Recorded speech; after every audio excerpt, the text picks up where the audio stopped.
Notice, do I have a laser here? No. A laser? What I noticed is these folks here, the reason I have this slide up here is because these folks here are not really paying attention to what's going on. And I'm not trying to assign blame here, I'm just using this as a learning tool, because I happen to believe that if they were a little bit more aware of the situation, they may have brought attention to that local police. Does anyone recognize this case? Right, the answer is no. This guy's name is Nojibo Azazi. In fact, it just happens to be that right now they just started a new show on Netflix called Terrorist Close Cases. First episode is this case. I worked this case also. This was a guy who was Afghani who moved to New York and then to Denver, and then he was in a wholesale, like a beauty supply store, and he's buying 16 gallons of acetone. When he goes to check out at the counter, the gal at the counter is like, why are you buying this acetone? And he tries to make a joke, because I have a lot of girlfriends, haha. If you saw the close-up of him, he's lying, because he's even uglier than I am. He does have a lot of girlfriends. He was buying acetone to make a bomb. She thinks it's kind of funny. She calls the police. Unlike the marathon bombing, she calls the police, and the police get in the FBI. And of course, this is over like months. Eventually, we're following him, physically following him. He drives across country overnight in a rental car. He gets stopped in New York, and he and two friends were planning to blow up a bomb at Grand Central Station. My point here is, thank you, sir. My point here is, in the first one, no one did or said anything, right? The marathon bomb, no one alerted anyone. And the second one here, just some gal, right, who thought it looked strange. Eyes and ears. Usually I let people run around and spend some time on this, but I'm going to run through this quickly because I just want you to get the idea here. What kind of disaster concerns you? What can you do to prepare? Is there something you can do to prepare? What are you doing to prepare? I'm only saying these are rhetorical questions. I'm getting them out because I want you to have the wheels rolling in your mind. What percentage of cases do you think are initiated by citizens' tips and leads? Now, mind you, we work every kind of case from espionage and terrorism and white gangs, black gangs, Hispanic gangs, Asian gangs, kidnappings, violent crimes, bank robberies. Any ideas? 75%. 50? I usually get numbers anywhere from 5% to 95%. 10%? Okay. So I'm not going to tell you right now. That's a teaser. Anyone have a JD? Anyone have a law degree in here? Okay. I'm convinced this was written by a lawyer because when I read that, I look like this. You have to be born. If you're born prior to 1970, you'll know this show, but otherwise you won't. But I've dummied that down to these three things: information, training, and networking. Okay, these are the three things that if you join the program, you get. How do we share the information? We issue mosquito drones to all the members. So this is just computer stuff, right? It's just a trick here. Ha ha ha. I always have someone in the audience who's like, I knew it. But not true. We share by email that goes out every couple days, as I mentioned. We have a national website that once you join, you have a pin and you plug it in and you get information. Hey, I wanted to hear more about that bombing in country or state or city so-and-so. There's a Fusion Center, the Fusion Center is multiple agencies, state, local, and federal, that all sit in one place. There's one in Orange County called Okayak, actually not that far from here, the Orange County Intelligence Assessment Center, and then there's one in Norwalk called the JRIC, the Joint Regional Intelligence Center. And you have access to these places where you can actually walk there and meet some of the folks there, and they have training at these places as well. And then, as I mentioned, training. So one of the things that drives me crazy, I mentioned earlier, is people just having a lack of situational awareness. And as I mentioned earlier, you don't need to be as, paranoid as I am. A lot of folks are, a lot of law enforcement folks are, but like I said before, it's somewhere between here and here. And we have classes on situational awareness. So as I mentioned, just bear in mind, these are kind of things that I could either bring here, or if not, if you were to get all of your staff to join the program, they could become invited and come to our classes, which are all over the area. We had a class in Carpinteria recently, and then we have a class in Temecula in December. We've had classes here in Orange County. The last one in Orange County was just only a couple of months ago in Breda. Your word, excuse me. How long are these classes? Is this a one day? The classes are anywhere from 2 hours to 8 hours. Most of them are typically 4-hour classes, like an 8 to noon kind of thing, most of the time. But there are some that are shorter, some that are long. And you pick and choose. And by the way, you don't have to go to any class if you join. People think like, because I join, I have to. You could join, it's free, and then Right. just never go to a darn class at all. Is there or like just get online e- training yeah. or anything? Well, it's not online No. training, but they're actually thinking about doing some webinars. But you could just say, hey, I just wanna get the emails and see Right. what information's going out, you know. So training, this is another one, and these trainings, I guess it wouldn't surprise you that they're often more requested. We go by requests, and we get requests depending on what's going on in the world. So after the Sony hack, it won't surprise you that all these large companies were saying, hey, we don't want to be the next Sony, can you please bring us training on cybersecurity? After the San Bernardino attack, hey, we don't want to have, homegrown violent extremism, which is what we call, the FBI always has really cool acronyms. So HVE is homegrown violent extremism, so we have training on that after the San Bernardino attack. And then now the training, of the day is, it happens to be active shooter of some kind, which is probably the next one, there it is. We also talk about, we also have some people come in and talk about behavioral as well. So it's not just, bang, bang, bang, what do we do downstairs, is shooting going off. What do we see ahead of time? We call it left of bang. Left of bang means if you look at a timeline, the bang is where something bad happened. Left of bang is yesterday, last year, last month, and so forth. And we do have training on left of bang things. Not only left of bang, like the behavior of the person, because sometimes a church or a school or something can be attacked by a stranger that they never even had there before. The other kind of left of bang, besides behavioral, is what can we do today to prepare, like cameras outside and lights, like knowing which doors open in and out, like knowing how many exits there are in a building, like knowing what rooms might be able to stave off an attack if we send people in and close the door, like you showed me downstairs, the bookstore and so forth. So all these things that you could look at today, that if something bad happened, how can we prepare? Because I will tell you that the day that something bad does happen, there's no thinking, right? If any of you have ever been in a little fender bender accident, a little fender bender where no threat of life, you get out of the car and you're a little nervous, like where's my license? There's no threat of life. Imagine if you hear something bad going on, there's no thought process. So you have to have that set up ahead of time, because over the last few weeks, I've thought about what would I do if I'm in my office, on my desk, or if I'm in church, and all of a sudden something happens, what would I do? You think ahead of time so that if and when the time occurs, and hopefully it never does, and most likely it won't, as Kevin pointed out, but it's good to have an idea ahead of time, where I can go, where are my exits, what will I do with the kids, what can act as a weapon here in my office, right? If you, besides worshiping here, you might have a day job where you have an office, or where do I go to the mall? Do I know the exits to the mall besides the main exit? Do I know multiple entrances?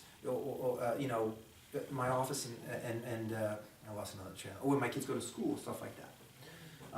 You could also, as an InfraGuard member, you can encourage to bring training to other places. So let's say that you have children in school and you want your school to be more fortified, you can offer it to the school and you can introduce me and bring it there as well.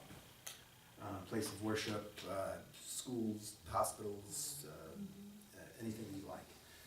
I mentioned earlier that we have classes on HVE. I try to use as many acronyms as possible because it makes me sound interesting and mysterious. But everything I've mentioned so far has been man-made.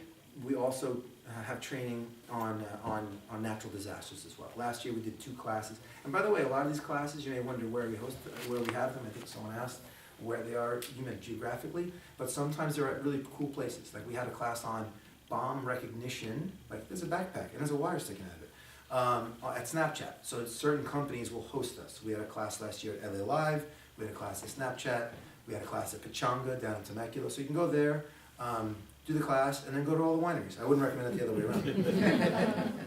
around. Fraud prevention, there are hundreds of types of frauds, everything from the Nigerian crime scam to my uncle Sam in Brooklyn, who's Lebanese, who calls me and says, hey Freddie, I think I won a Canadian lottery, what do you think? Well, have you ever been to Canada? No. So all kinds of classes in fraud. And fraud and cyber actually sometimes blend a little bit, because sometimes there's fraud over the internet. But there's a little bit of a variation between. This is all built in the model. If you see something, say something. And I know that there's a lot of, I believe that most folks are honest, unlike my dad, who's a New York City cop who thinks everyone is a criminal. I think that most people a larger percentage of people are good, and a small people that are bad. Most people like to help. If they see something, they want to say something. But at the same time, a lot of people don't really know what it is they're looking at. And if you look at the San Bernardino case, the neighbors next door, I'm speaking quickly because I want to respect your time. But in a San Bernardino attack, thank you, all the neighbors, they felt something was weird.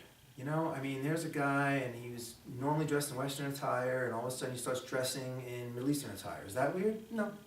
And then he starts becoming much more religious. Is that weird? No.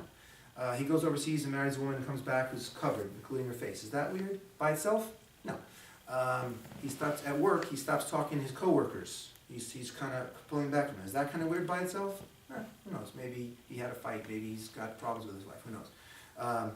What I'm getting at is his neighbors, they saw like trucks coming and delivering packages, and he never ever closed, even though he had these big packages, he never opened and closed his garage door. And they hear things going on in the garage.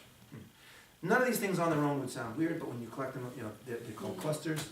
So all the reason I mention this is because the people next door said, I knew there was something, but I didn't know how to the hair in the back of my neck stood up, but I didn't know how, I didn't want to appear xenophobic, I didn't know what I was even looking at. Well, when you go to types of training and you see the kind of clusters that we're looking for, behaviorally and so forth, then you start to recognize them, and then you can put them into words and you can call authorities. And that's what we want to do, is educate people. So here's an example. If you see something, say something. My middle son takes my wife's makeup, she's a makeup artist, and takes the most expensive lipstick and makes himself into Joker. These guys look familiar to you? And this guy, he knows that this guy's done something wrong, so he goes and says something. He knew what to report. Of course, at the time, my wife's in the shower, and he pulls back the curtain, and he points at my other son. So my wife calls me and says, look what your son did, and sends me this picture on my phone. Look what your sons did, because when they're bad, they're when they're good, they're hers. But I'm sorry. She's a sweetheart, by the way. Thank you very much. So of course, I'm employing a little bit of levity here, because it's usually a pretty heavy topic. We're talking about shootings and cybersecurity and death and all this crazy stuff. So back to the other question I had earlier. Okay? It turns out that more than 80%. This used to say over 80%, and the lawyers at the FBI told me I had to write more than 80 instead of over 80. I still have no idea why. So more than 80%. That's a huge number, guys. Considering that we work Chinese spies and terrorists and everything. The point of this is to show you that if more than 80, not over, but more than 80% of our cases are initiated by citizen tips and leads, whom do we need to start our cases? Citizens. Right? We need people. Here are two cases, relatively recent cases in history that were in what InfraGard members gave us tips and leads. This is Dylan Roof. I don't even like to say the names, frankly, but this is Carolina. Is it North Carolina? Excuse me, I get the Carolinas confused. Case where he walked in and he's racist and shot a bunch of people in a church, place of worship. And this guy here is in disguise. I should have a picture of him normally because he doesn't look anything like this. He's the wig and the hat, but Houston bombing. This was this year, where he was sending package bombs around Houston, and I think about 6 of them went off. Various ways, by the way. One was open up a package, another one was a package in front of the door, and when the gentleman walked across his front porch to get to it, he had a tripwire, like a little fishing wire, he crossed it, boom. So eventually, and this is really him, mailing one of the packages here. Well, this case eventually came to the FBI. They alerted who it was from an InfraGard member who had some training and said, this looks kind of fishy, this kid is across the street, and I don't know if he's across the street, but this kid, I know this kid from the neighborhood, and he's into building bombs and stuff, you should look into him. They did. Turns out it was him. And when they finally captured him, he knew he knew the jig was up, and he had a bomb with him. Interesting video that I don't have to show you right now, but I'll just mention this because it's interesting. He had a bomb with him, and he had called his folks and said, I think the FBI's following me, which they were. And they eventually were going to take him down that night, and they're following him on the freeway, and they're getting in closer, and they get a truck in front of him and one behind him, and they just go to a stop. They just slow down so they'll be non-violent to get him on the freeway. They kind of push him between two vehicles, and then SWAT operators jump out with their rifles and approach the car. He takes one of his bombs, he puts it to his chest and ignites it, and intending to blow everyone up. So they go running for the car, and then boom, and they'll run from the car, and then they run back to the car, and then a guy on the radio from the helicopter is like, get away in case of secondary. So you see them like swarm in, and they swarm out, and they swarm in again, and they swarm out again, because they're like, get away. He did die himself, but no agents or officers were hurt, thankfully. But the point of this is, we've got some InfraGard people who are responsible for calling that in. The networking is tremendous. Okay, I would recommend having some of your folks, not all involved in InfraGard, for this alone, because you could find out what other places of worship, whether it's the same faith or a different faith, around the country, what they're doing. You go to these events, or you just go on the website, the national website I mentioned, and you can look up the word Coptic, like a Google search within our website, and it'll show you the different Coptic churches around the country that are members. You might want to contact the one that's in Pennsylvania, near Pittsburgh, where that attack was. What are you guys doing for security? You may want to contact a Jewish faith church that you happen to, not church, excuse me, a synagogue that happens to be building up their safety and security for other ideas. People like Kevin are worth their weight in gold because they bring all these resources, and that's yet another way to get these resources. So I always like to say that you never know. Someone in this room may stop the next active shooter, the next terrorist attack, the next human trafficker, which human trafficking, by the way, in Southern California is huge, a huge problem. We had a class on it last year. I myself didn't realize how big of a deal it was. The only time in my 20 years I worked a human trafficking class was someone who was brought here from Thailand because she was a prostitute in Thailand making $3 a day. They offered to come here to make $300 a day.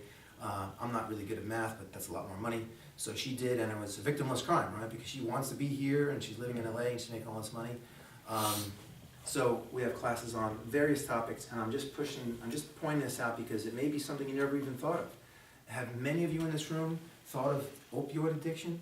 I mean, it's huge. Some phenomenal number, like 70,000 people died in 2017 or 2017, excuse me, from opioid addiction. And many people started because they have, back problems. And they go to the doctor and get some kind of an opioid, and then they're no longer on the medication, or they can't afford it, or whatever it is. Next thing you know, they're taking some other type of opioid and addicted, and it's a really bad path. Love this line here. I'm a movie buff. What are you prepared to do? I ask myself this every time when I used to work big cases, when I used to go on arrest and search warrants. What am I prepared to do? I'm asking that each one of you ask yourself, and all the folks who get involved in your ministry, security/ministry, to ask them, to what extent do you want to get involved? To what extent do you want to have kind of training so you can act if necessary? And I don't mean necessarily in like the attacking, grabbing the guy and throwing him down like I like to do. I'm talking about the way that Kevin is mentioning. You can learn various things from various people. And by the way, by no means is InfraGard the end all of any kind of training. Getting people like Kevin and other organizations to bring training or to go out to it. I recommend any kind of training. I'm a strong advocate of training. This is a great line from Helen Keller, and we all know who Helen Keller was and her limitations, which really were not very limiting, huh? Alone we can do so little, together we can do so much. Great line. And this is me. If you'd like to get in touch with me, you can get my email. This is the one I usually put out because when I do this presentation for 300 people, I don't want 300 emails. But it goes to the people at InfraGard, which is, we have a civilian side that handles the program as well. They usually filter through them and give me what I need. But if you want to contact me directly, you're welcome to get my email through Georgette. That's it. I just wanted to give you kind of a down and dirty about what InfraGard is. And I'm an advocate for training. So if down the road, at whatever point you're ready, you want to get some kind of training for the ministry or for the congregants or whatever it is that you want, let me know whatever topic it is, and I can facilitate it. Either I can either get it directly through the FBI or through a local law enforcement agency, or sometimes involve the fire department if you want to stop the bleed, something like that, or many of the other entities that I have through this giant virtual Rolodex that I have. That's it. Thank you so much.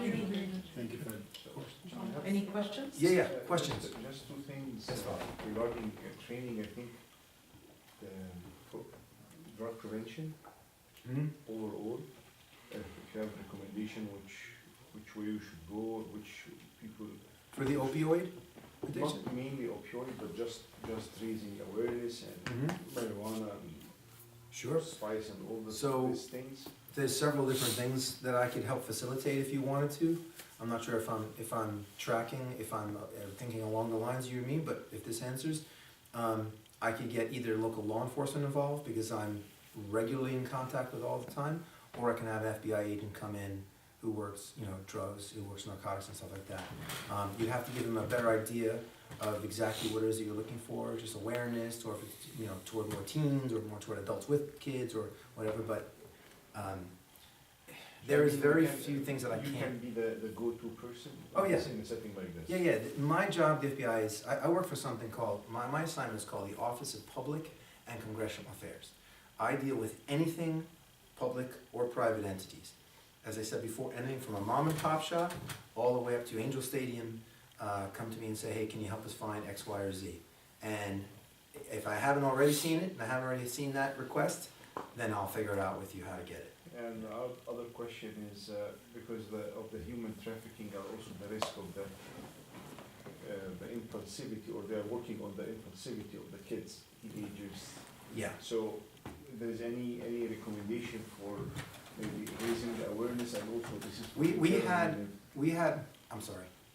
So my point is it, do you have any info about maybe we can, how early we can address this? Do we need really to address this in Yes. a congregation? I mean, We actually, Saddleback, we do, we've got 200-300 people that's all they focus on is the human trafficking ministry.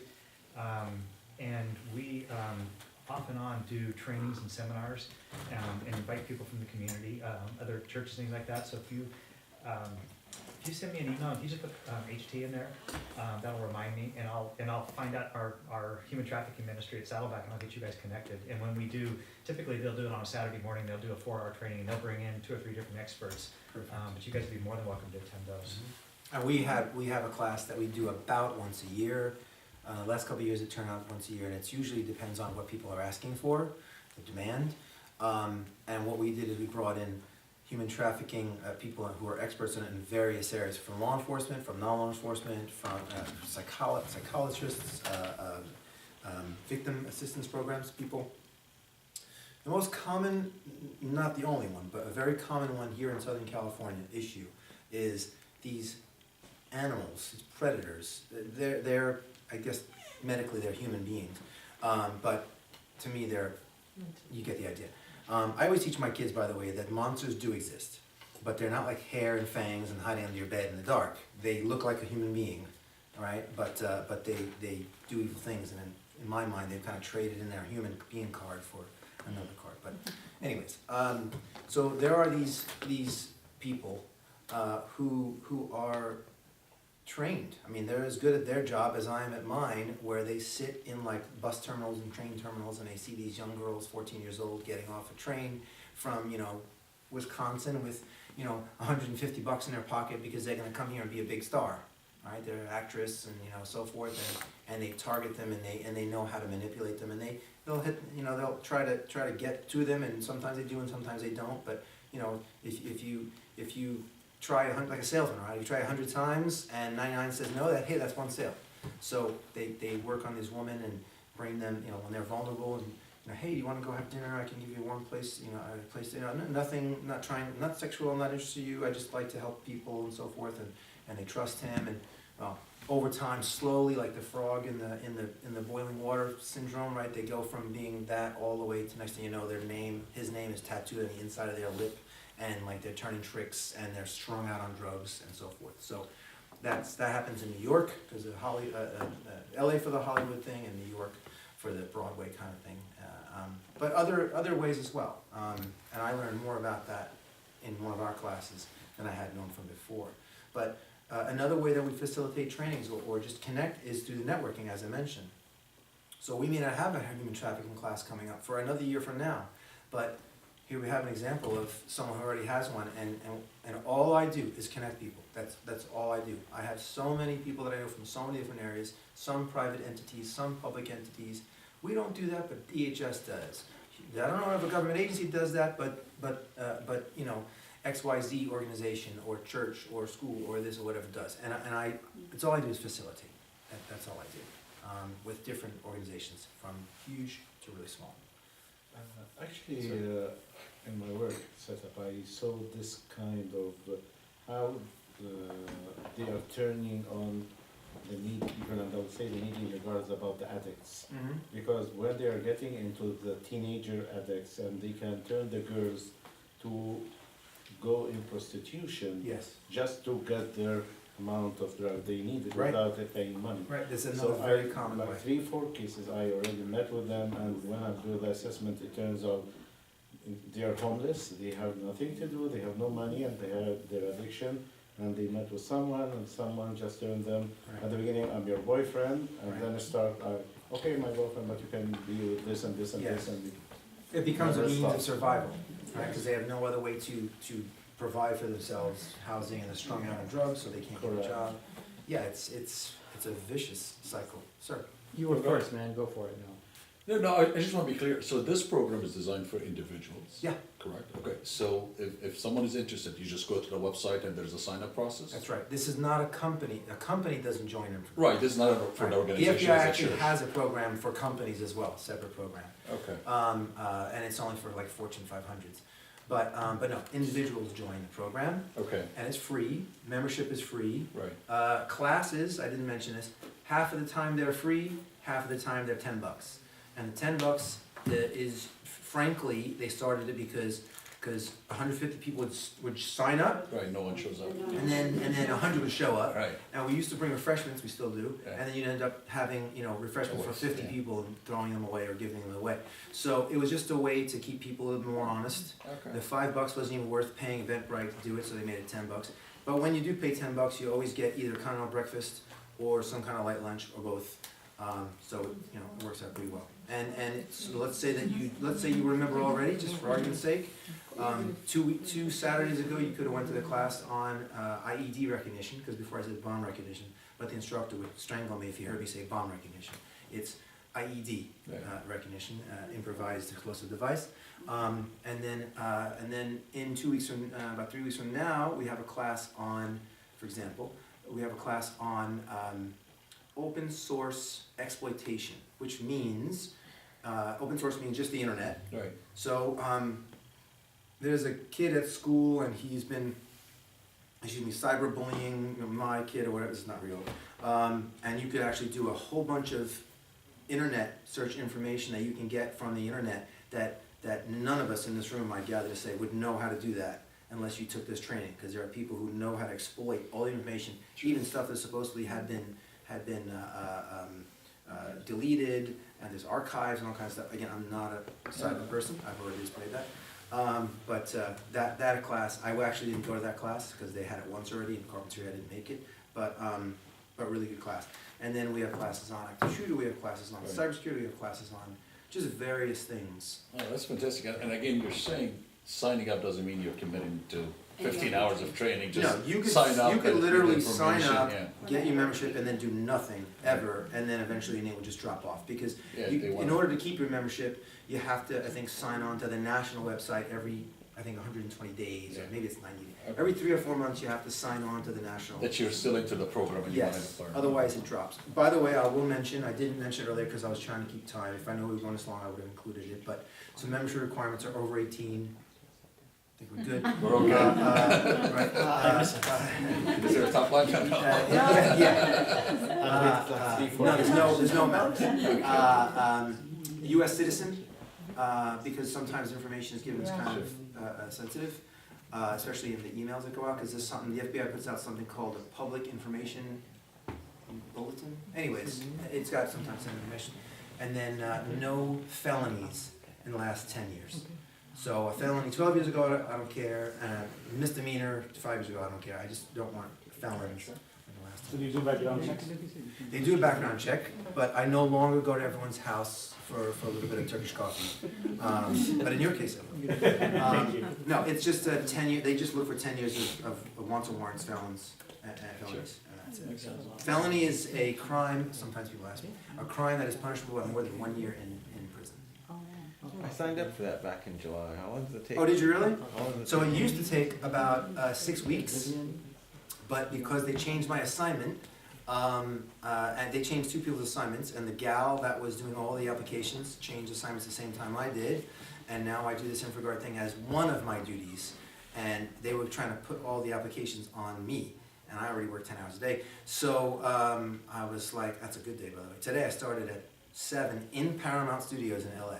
I live right by Foothill High School. I left at 5 this morning.